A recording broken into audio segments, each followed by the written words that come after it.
Mac user တွေအတွက်ဒီကေကိုအသုံးဝင်တဲ့ SanDisk SSD အကြောင်းလေးကို review နဲ့ပြောပြသွားချင်ပါတယ်။ external SSD တွေအသုံးပြုဖို့ရွေးချယ်တဲ့အခါကျရင်တော့အထူးကတော့သူကဘယ်လောက်ထိကြမ်းခံလဲနေ့တွေအကြာကြီးသုံးမယ်ဆိုရင်လည်းဘယ်လောက်ထိ reliable ဖြစ်မလဲ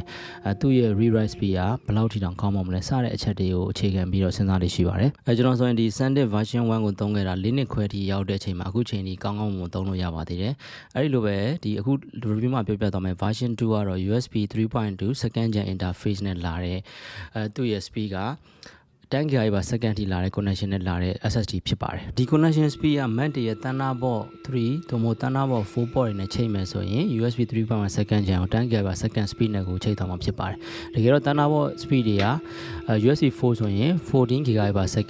Thunderbolt 4 connection ဓာတ်ရိုက်ဆိုရင်လည်း14 GB/s နဲ့ရမယ့် connection port တွေပဲဖြစ်ပါတယ်SanDisk SSD တကယ် real one မှာတကယ်ဘယ်လောက် connection နဲ့လုပ်တယ်ဘယ်လောက် speed နဲ့လုပ်တယ်ဆိုတာကို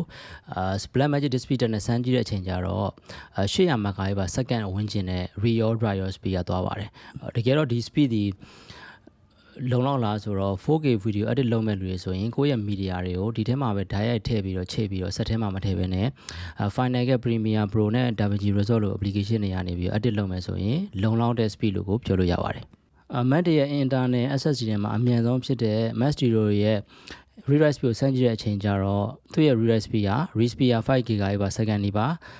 write speed ကတော့ 4.5 GB/s နီးပါးရမှာဖြစ်ပါတယ်အဲ့တော့ဒီ speed ကို external SSD တစ်ခုအနေနဲ့တော့ဘယ်လို့မှရောက်မှာမဟုတ်ပေမဲ့အခု SanDisk version 2ရဲ့10 GB/s ဒီတူထဲမှာရှိတဲ့ media တွေကို 4K video edit လုပ်လို့ရအောင်လို့ရှိလုံလောက်တဲ့ speed လို့ပြောလို့ရပါတယ်SanDisk ရဲ့ plugin ဘူးထဲမှာတော့ USB 3.2 second gen speed ကိုပေးနိုင်တဲ့ USB-C cable ကြိုးလေးပါပါတယ်ဒီ cable ကြိုးလေးတန်ဖိုးရှိပါတယ်တခြား USB-C ကြိုးတွေနဲ့ဒီ SanDisk ကိုချိန်မယ်ဆိုရင်တော့ခုနပြောတဲ့ speed ကိုဘယ်လို့မှရမှာမဟုတ်ပါဘူးUSB-A device တွေနဲ့ချိန်ဖို့အတွက်ဆိုရင်တော့သူထဲမှာ C2 USB-A ခေါင်းပြောင်း adapter လေးလည်းပါပါတယ်ဒီခေါင်းပြောင်းနဲ့ချိန်မယ်ဆိုရင်တော့သူ့ရဲ့ speed က5 GB/s ပဲရမှာဖြစ်ပါတယ်ကိုအသုံးပြုနေတဲ့ SanDisk SSD က Mac တွေမှာဘယ် speed နဲ့ချိန်နေဆိုတာကိုစစ်လို့ရပါတယ်ဒီလိုစစ်ဖို့အတွက်ဆိုရင် about this Mac more information system report မှာ USB ဆိုတဲ့ section လေးရှိပါတယ် hardware ရဲ့အောက်မှာရှိပါတယ်အဲ့ဒီမှာကိုလက်ရှိကိုယ့်ရဲ့ computer မှာ USB မှာချိတ်ထားတဲ့ပစ္စည်းတွေကိုကြည့်လို့ရပါတယ်USB SSD ရဲ့ speed ကိုကြည့်ဖို့အတွက်ဆိုရင်ဒီမှာရွေးလိုက်ပြီးတော့သူ့ရဲ့ speed မှာဆိုရင်10 GB/s နဲ့ချိန်နေတာကိုတွေ့နိုင်ပါတယ်ဒါဆိုရင်တော့ကိုယ့်ရဲ့ SanDisk SSD ကသူ့ရဲ့အမြင့်ဆုံးလုံးနိုင်တဲ့ speed နဲ့ကိုယ့်ရဲ့ Mac ပေါ်မှာလုံနေတယ်လို့ပြောလို့ရပါတယ် SanDisk SSD version 1 နဲ့2ရှင်းမယ်ဆိုရင်1ကနည်းနည်းလေးသေးပါတယ်2ကတော့နည်းနည်းလေးလည်းကြီးသွားသလို body ကလည်းနည်းနည်းလေးထူပါတယ်1နဲ့2နဲ့နောက်ထပ်ခွဲနည်းတစ်ခုကတော့သူ့ရဲ့ model number မှာ version 1ကတော့60နဲ့ဆုံးပါတယ် version 2ကတော့61နဲ့ဆုံးမှာဖြစ်ပါတယ် version 2မှာပဲ SanDisk security software ကိုအသုံးပြုပြီးတော့တော့ခတ်တဲ့စနစ်ပါမှာဖြစ်ပါတယ် SanDisk version 2ကိုချိန်ပြီးတော့တော့ခတ်မယ်ဆိုရင်တော့ကိုယ်တိုင်နဲ့ password မမေးဖို့လိုတယ်ဒီ password ကိုရှိပြီဆိုတာနဲ့တခြားဘယ်ကွန်ပျူတာမှာချိန်ကိုခတ်ထားတဲ့ကိုယ့်ရဲ့ SanDisk SSD ရဲ့ password ကိုတိမှပဲဖွင့်လို့ရမှာကိုယ့်ရဲ့ data တွေကို access လုပ်လို့ရမှာဖြစ်ပါတယ်SSD တစ်ခုလုံးကိုတော့မခတ်ချင်ဘူးဆိုရင်လည်း private access application ဆိုပြီး SanDisk ကပေးထားပါသေးတယ်အဲ့လိုမျိုးဆိုရင်လည်းဒီ application ကိုအသုံးပြုပြီးတော့မှဒီ SSD ထဲမှာရှိတဲ့ကိုခတ်ချင်တဲ့ folder တွေ file တွေပဲရွေးပြီးတော့ခတ်ပြီးတော့ log လုပ်ထားမယ်ဆိုလည်းလုပ်လို့ရပါသေးတယ်version 2ကပဲ iPhone 15 Pro နဲ့ Pro Max series တွေကို support လုပ်ပါတယ် iPhone 15 Pro series ရဲ့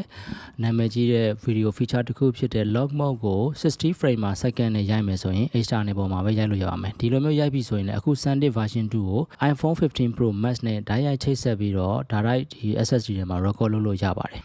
နောက်ထပ်ပေးတဲ့ service တစ်ခုအနေနဲ့ကတော့ကျွန်တော် Dr.Mac မှာ SanDisk ဝယ်ယူရဆိုရင်အသုံးပြုသူရဲ့နာမည်တွေဖုန်းနံပါတ်တွေလုပ်ငန်း logo တွေစသည်ဖြင့်ကိုအခမဲ့ laser engraving ပြုလုပ်ပေးပါတယ်ဒီလိုမှသာလျှင်ကိုယ့်ရဲ့ကိုယ်ပိုင် characteristic တွေထည့်ထားတဲ့ external SanDisk SSD လေးကိုရသွားမှာဖြစ်ပါတယ်အခု SanDisk SSD က dustproof waterproof ဖြစ်တဲ့အပြင်6 ပေခွဲအမြင့်လောက်ကလွတ်ကျခဲ့မယ်ဆိုရင်တော့မှ data loss မဖြစ်ဘဲနဲ့မူရင်းတိုင်းပဲသုံးနိုင်ပါတယ်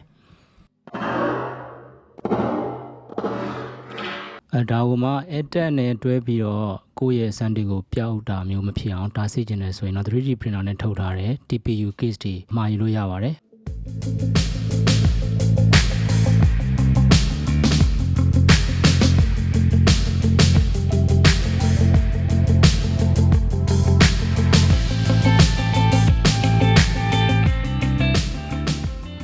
ဒီလို case တွေကိုထည့်သွင်းခြင်းအပြင်ပို့ပြီးတော့အကျန်းခံသွားမှာဖြစ်ပါတယ်